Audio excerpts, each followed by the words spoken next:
지난주 봤던 단어 생각나세요?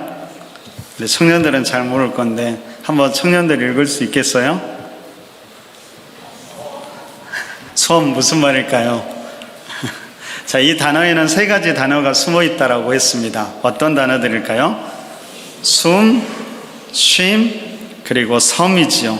우리가 지난주에 숨에 대해서 살펴보았습니다. 여러분, 핵심은 숨 쉬는 것이 정말 중요하다는 것이죠. 하나님의 숨으로 우리의 생명이 유지되고 우리가 숨 쉬는 것을 통해서 하나님과 교제하고 다른 사람들과도 교제한다라고 말씀드렸습니다. 여러분, 그렇기 때문에 어떻게 숨 쉬느냐가 중요하지요. 다양한 속도로 숨 쉬는 것이 필요한데 가급적이면 천천히 길게 숨 쉬는 것도 필요하다라고 말씀드렸습니다. 더 중요한 것은 그렇게 숨을 쉬면서 온 땅 가득한 하나님의 숨결을 우리 안으로 받아들이고 그리고 우리의 숨결을 세상에 내어보내는 것이 중요하지요. 여러분, 육신의 건강을 위해서는 좋은 공기를 들이마시고 내뱉어야 하듯이 우리의 영혼의 건강을 위해서도 좋은 숨들을 들이마시고 내뱉을 수 있어야 하지요. 여러분, 우리 몸은, 우리의 영혼은 하나님의 호흡으로 이루어졌기 때문에 거룩한 것, 선한 것, 정의로운 것들, 그렇게 하나님의 속성과 가까운 것들을 좋아하지요. 그래서 그런 것들을 늘 가까이 하면서 우리 안을, 우리 영혼을 채워가야만 합니다. 여러분, 말씀드렸듯이 우리의 호흡을 통해서도 우리 안에 임재하시는 성령님의 열매를 끊임없이 세상에 내보낼 때, 그리고 우리도, 우리가 속한 곳도 아름다운 숨결로 가득하게 될 것입니다. 말씀드렸듯이 여러분, 이렇게 비어있는 공간을 그냥 비어있다라고 생각하지 말고요, 숨으로 가득 차 있다라는 생각을 우리가 잊지 말아야 합니다. 그래서 이 공간을 어떤 숨으로 채워야 할지를 우리가 고민할 수 있어야 됩니다.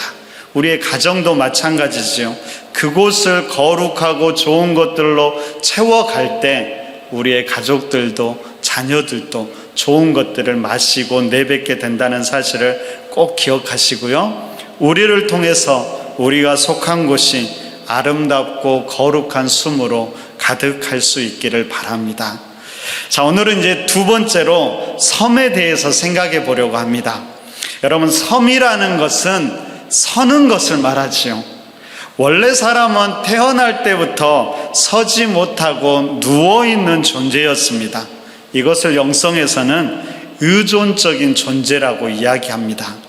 여러분, 불완전한 존재로서 혼자서는 아무것도 하지 못하지요.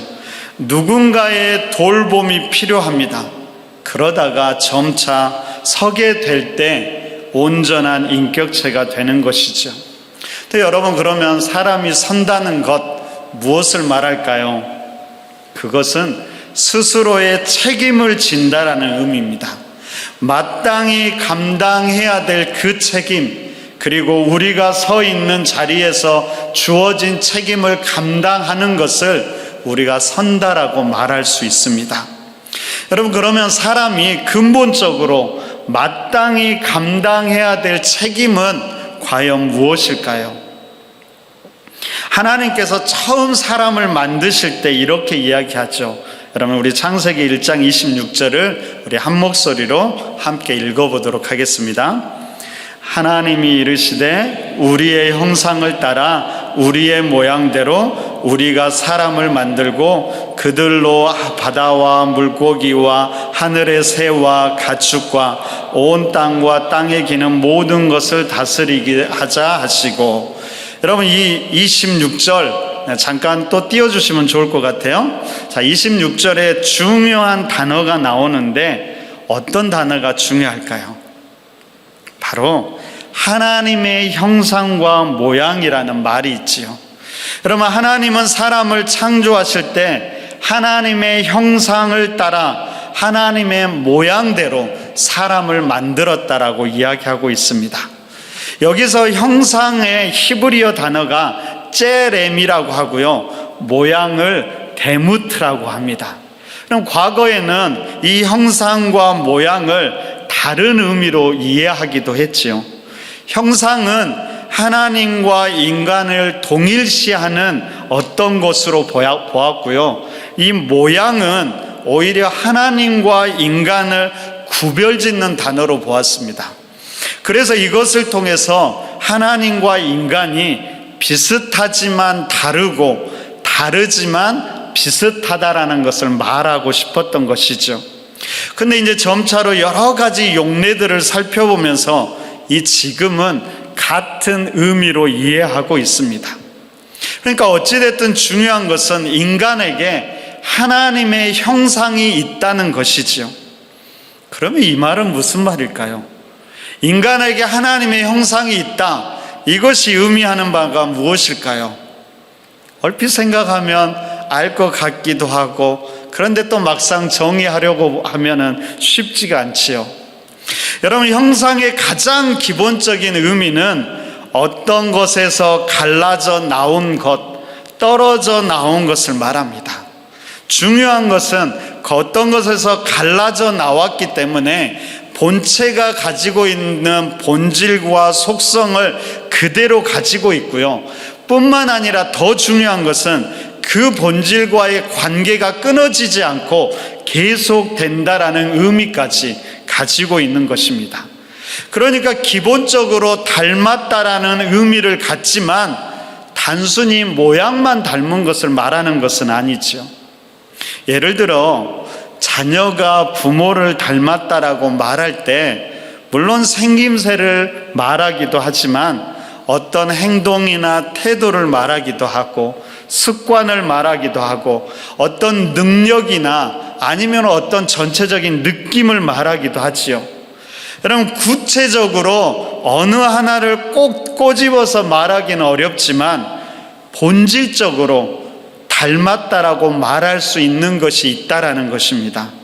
중요한 것은 그것이 어떤 소유가 아니라 전체적으로 그리고 우리 자체가 하나님의 형상이라는 말입니다.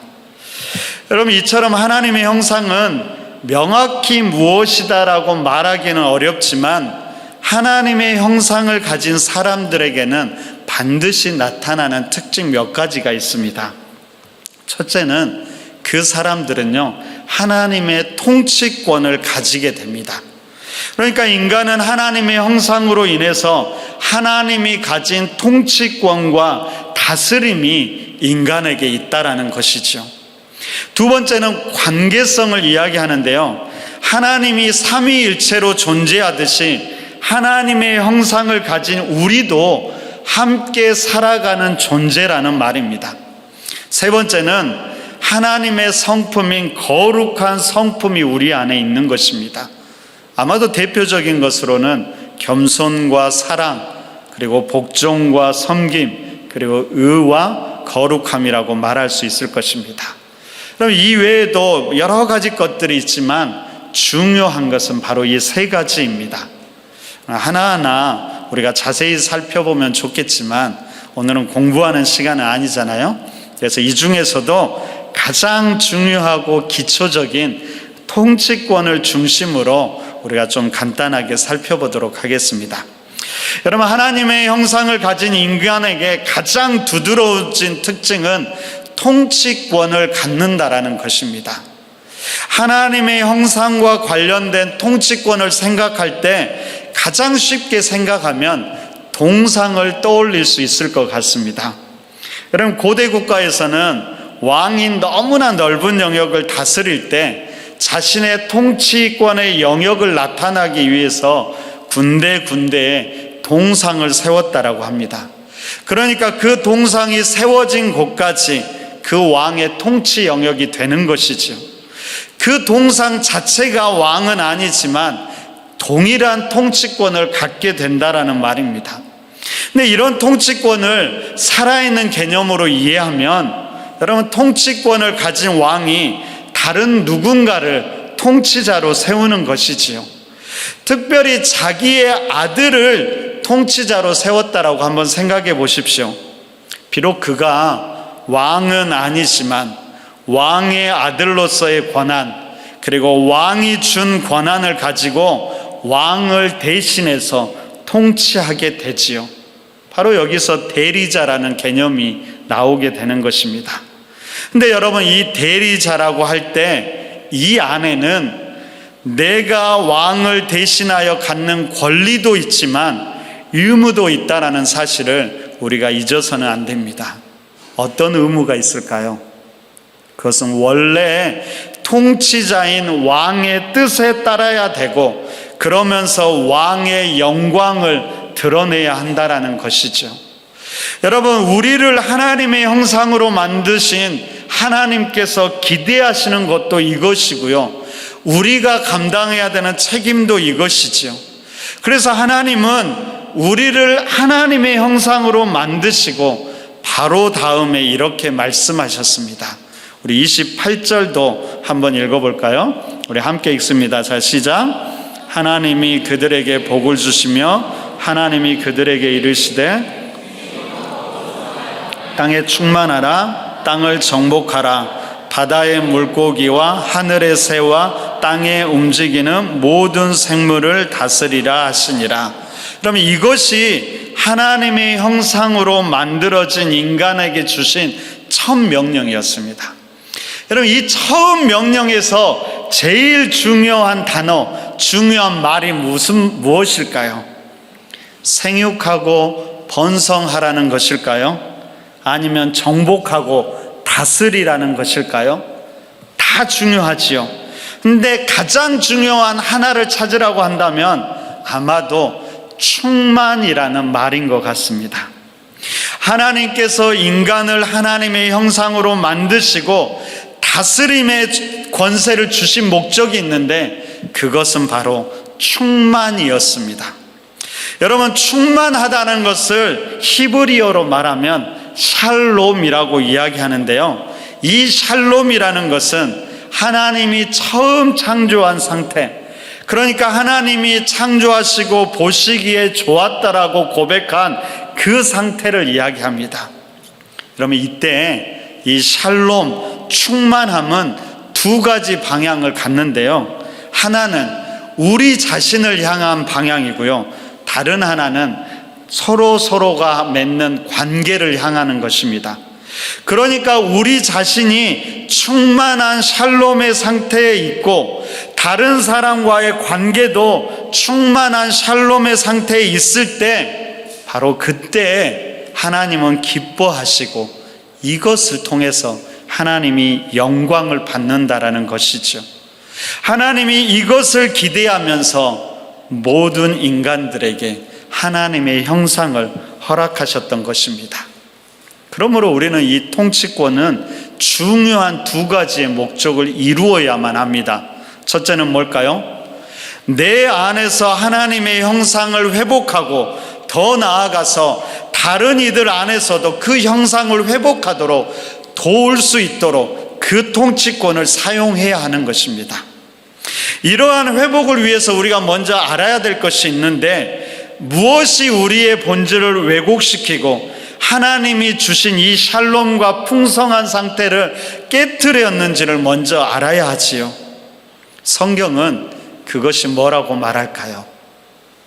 무엇이 우리 안에 있는 샬롬과 풍성함을, 하나님이 주신 그 풍성함을 깨트렸다라고 이야기할까요? 바로 죄라고 말하지요. 여러분, 사람들은 죄로 인해서 본질이 왜곡되고 서로의 관계가 깨어지고 결국 샬롬의 상태도 깨어지게 된 것이죠. 그래서 성경은 이렇게 선언합니다. 모든 사람이 죄를 범하였음에 하나님의 영광에 이르지 못하였노라. 의인은 없나니 하나도 없다. 그러면 우리가 어떻게 이 문제, 모두가 죄 가운데 아래에 있는 이 문제를 해결할 수 있을까요? 사도행전 4장 12절은 이렇게 이야기하죠. 우리 한 목소리로 한번 읽어볼까요? 자, 함께 읽습니다. 자, 시작. 다른 이로서는 구원을 받을 수 없나니 천하 사람 중에 구원을 받을 만한 다른 이름을 우리에게 주신 일이 없음이라 하였더라. 로마서 5장 10절은 이렇게 이야기합니다. 곧 우리가 원수 되었을 때에 그 그의 아들의 죽으심으로 말미암아 하나님과 화목하게 되었은즉 화목하게 된 자로서는 더욱 그의 살아나심으로 말미암아 구원을 받을 것이니라. 골로새서 1장 19절 20절도 이렇게 이야기합니다. 아버지께서는 모든 충만으로 예수 안에 거하게 하시고 그의 십자가의 피로 화평을 이루사 만물 곧 땅에 있는 것들이나 하늘에 있는 것들이 그로 말미암아 자기와 화목하게 되기를 기뻐하심이라. 무슨 말일까요? 예수 그리스도를 통해서 특히 그의 십자가로 인해서 죄로 오염된 생명이 다시 하나님의 충만을 회복할 수 있다는 말이지요. 그러면 우리가 어떻게 해야 하는 걸까요? 바로 이 예수의 생명을 우리가 받아들임으로 우리가 충만한 샬롬으로 회복되고, 더 나아가서 이 생명 대신 예수를 다른 이에게 전함으로 그 생명 또한 하나님의 샬롬, 충만한 샬롬이 회복되게 해야 하는 것이죠. 바로 이것이 우리에게 주어진 근본적인 책임이라는 것입니다. 여러분, 이렇게 회복된 사람이 어떤 모습을 갖는지 아세요? 그때 우리는 우리 자신을 만족하게 되는 것입니다. 여러분, 세상이 주는 돈이나 명예나 즐거움이나 어떤 성적인 만족이나 그런 것 때문이 아니라 내 안에 계시는 예수 그리스도를 통해서 우리는 만족하게 된다라는 것입니다. 여러분들은 어떠십니까? 우리는 어떨까요? 우리는 우리를 만족하고 있을까요? 여러분들은 여러분 자신을 만족하십니까? 거울을 볼 때마다 만족하십니까? 스스로의 외모를 보면서 스스로 뻑하라는 그런 자뻑하라는 말이 아니라 나를 다시 풍성케 하신 예수 그리스도, 나를 회복시킨 그분의 십자가로 인한 감격이 회복되어야 하는 것이지요.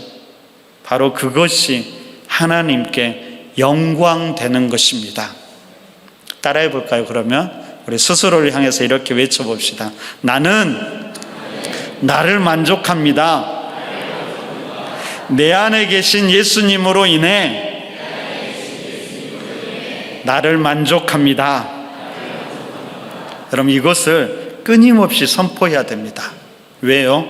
이것이 하나님께 영광을 돌리기 때문입니다.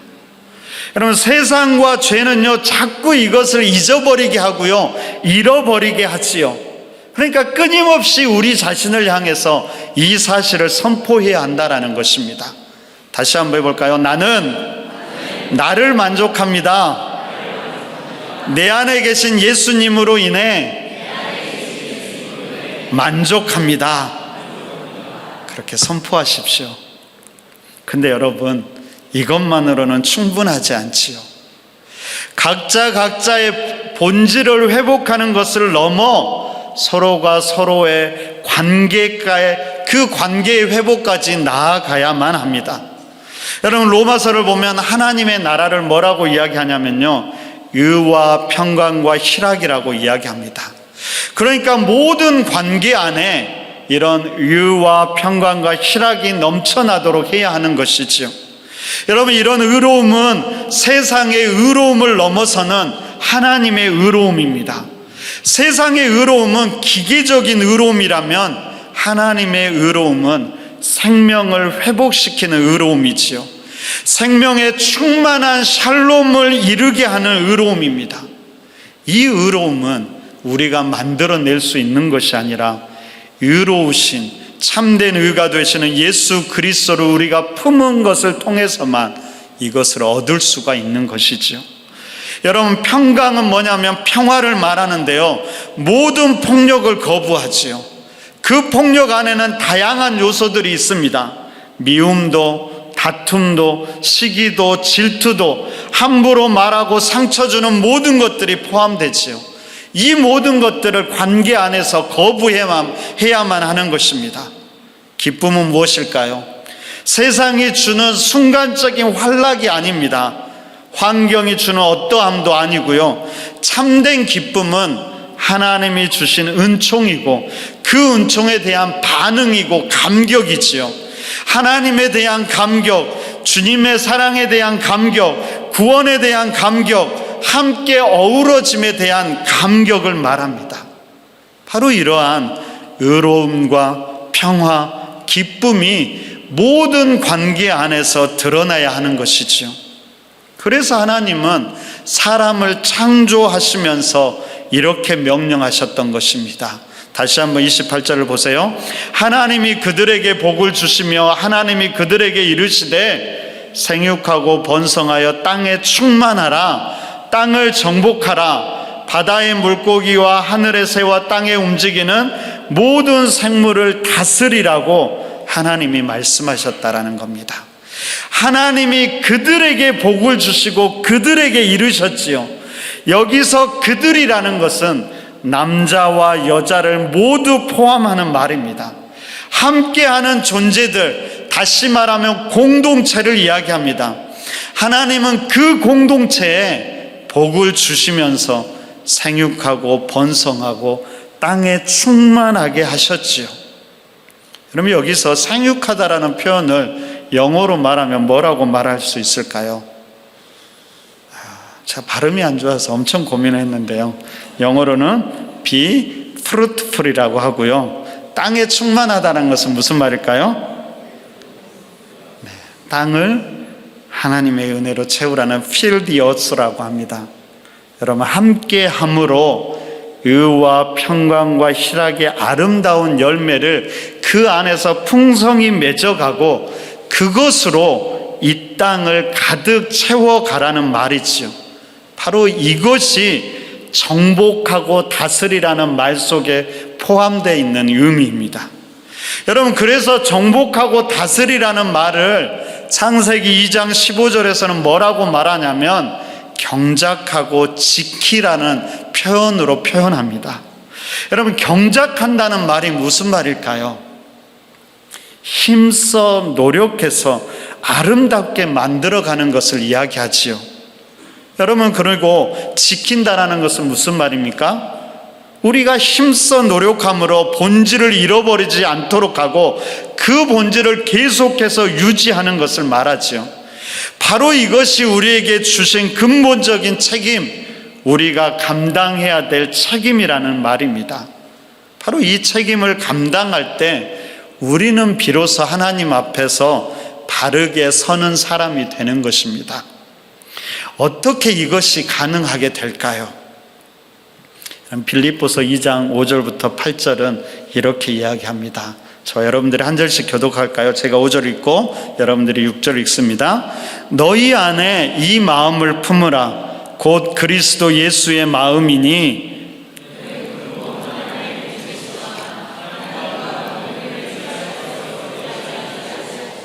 오히려 자기를 비워 종의 형체를 가지사 사람들과 같이 되셨고 사람의 모양으로 나타나사 자기를 낮추시고 죽기까지 복종하셨으니 곧 십자가에 죽으심이라. 바로 하나님의 본체이신 그리스도 예수의 마음을 갖는 것인데 이것을 가장 정확하게 명확하게 표현된 것이 바로 십자가지요. 여러분, 십자가는 예수님의 마음의 표현이고요, 하나님이 이 땅을 통치하시는 방법이고 이 땅을 회복시키는 방법, 그리고 하나님의 나라를 이루어가는 방법이었습니다. 그 십자가는 자기를 비워서 상대방과 똑같이 되는 것이고 거기에서 더 자기를 낮추는 것이지요. 바로 이 십자가를 우리의 마음과 삶 속에 품어야 하는 것입니다. 그것이 바로 하나님의 형상을 가진 자가 바로 서는 방법이고 그것이 바로 이 땅과 생명을 바로 서게 하는 것이고 그것이 바로 궁극적으로 하나님께 영광을 돌리는 것이죠. 여러분, 그러면 우리가 십자가를 진다는 것은 과연 무엇을 말할까요? 우리도 예수님처럼 우리의 생명을 내어놓고 똑같이 십자가에서 못이 박혀야 될까요? 그럴 수 있겠습니까? 우리는 예수님을 따르고 믿고 십자가를 져야 하기 때문에 우리도 우리 생명을 넣어놓고 십자가에 못 박힐 수 있을까요? 쉽지 않지요. 여러분, 우리가 감당해야 되는 십자가를 바로 우리가 읽었던 앞구절 빌립보서 2장 1절부터 4절은 이렇게 이야기합니다. 제가 봉독해 드릴 테니까요, 한 단어 한 단어를 잘 생각해 보십시오. 그러므로 그리스도 안에 있는 무슨 권면이나 사랑의 무슨 위로나 성령의 무슨 교제나 긍휼이나 자비가 있거든 마음을 같이하여 같은 사랑을 가지고 뜻을 합하여 한 마음을 품어 아무 일에든지 다툼이나 허용으로 하지 말고 오직 겸손한 마음으로 각각 자기보다 남을 낮게 여기고 각각 자기의 일을 돌볼 뿐더러 또한 각각 다른 사람들의 일을 돌보아 나의 기쁨을 충만하게 하라.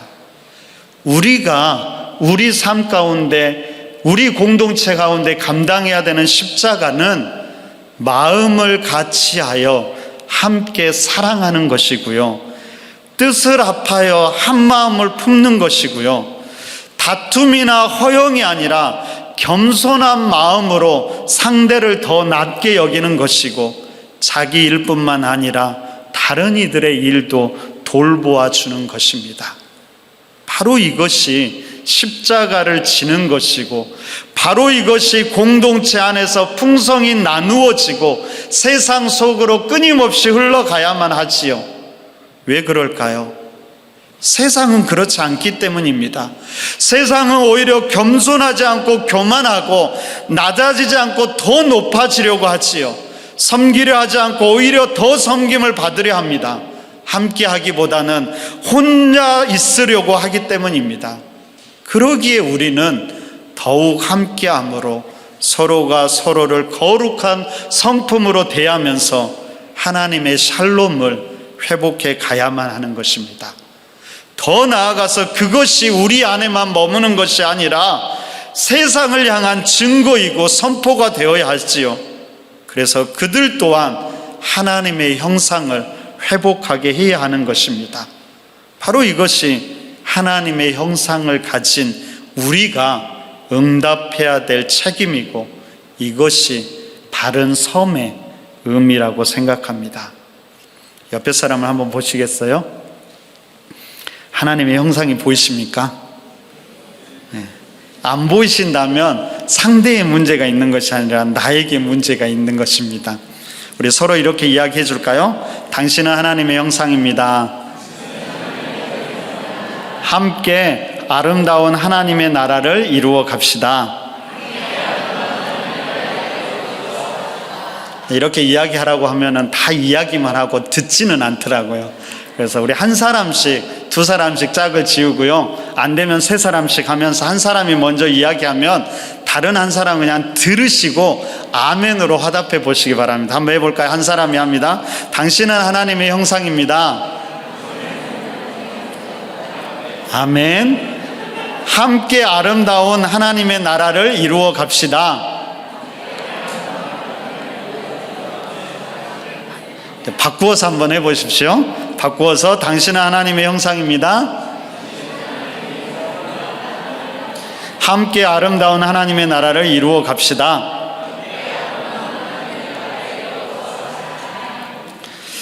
내일부터 여러분 몽골 선교를 떠나죠. 그러면 이 일을 우리가 한 공동체로 함께 감당할 수 있기를 바랍니다. 여러분, 먼저는 우리 몽골 선교팀 안에서 겸손과 사랑, 복종과 섬김이 넘쳐나기를 바랍니다. 그러는 가운데 각자가 하나님의 형상을 회복하고 서로와의 관계 속에서 풍성한 샬롬이 회복될 수 있기를 바랍니다. 그냥 이것을 기대해서는 안 되고요, 십자가를 지는 마음으로 이것을 이루어 가야 합니다. 저는 선교팀이 무엇보다도 이것이 중요하다라는 것을 잊지 않았으면 좋겠습니다.